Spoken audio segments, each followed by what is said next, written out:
Welcome, ladies and gentlemen, boys and girls, children of all ages. I'm Sean Anderson, Most Valuable Podcast. Today we're doing NBA playoff previews.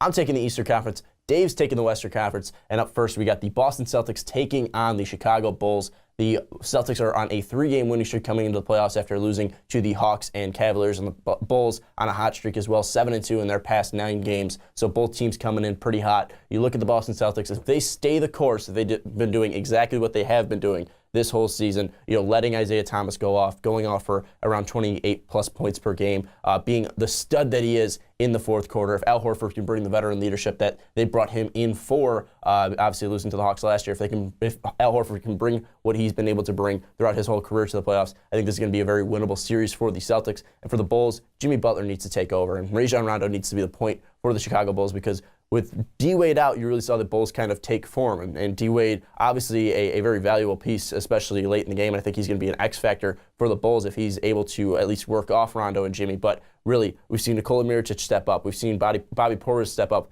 with Wade out. So I think this Bulls team has been faring better without Wade. So if Wade can be effective coming off the bench, or at least being effective in a limited role than he previously had, I think this is the way the Bulls can win. But ultimately, I think Isaiah Thomas is too much, and I think this Bulls team, you look at it, and really it's just Jimmy Butler, because Rajon Rondo, yes, while he's been good at points, he still isn't really meshing with this whole team. You look at Dwayne Wade, he's still banged up. He's still a guy that, yes, he's going to put up points for you, but he's not really the most effective defensively anymore. I also look inside, and I don't really think Robin Lopez is going to be able to keep up as much with Isaiah Thomas and Isaiah Thomas' ability to create for other players, especially with Al Horford. I'll take Al Horford over Robin Lopez any day. So I got the Celtics in 5. I just think that the Bulls are kind of got lucky and it fell into the playoffs, where a team like the Miami Heat, who had the second best record in the Eastern Conference, probably deserved a little bit more than the Bulls. But Bulls fans are happy. Ricky Widmer's happy this team's in the playoffs. So I still think the Celtics are going to win in 5. I think that the Bulls will probably be able to win a game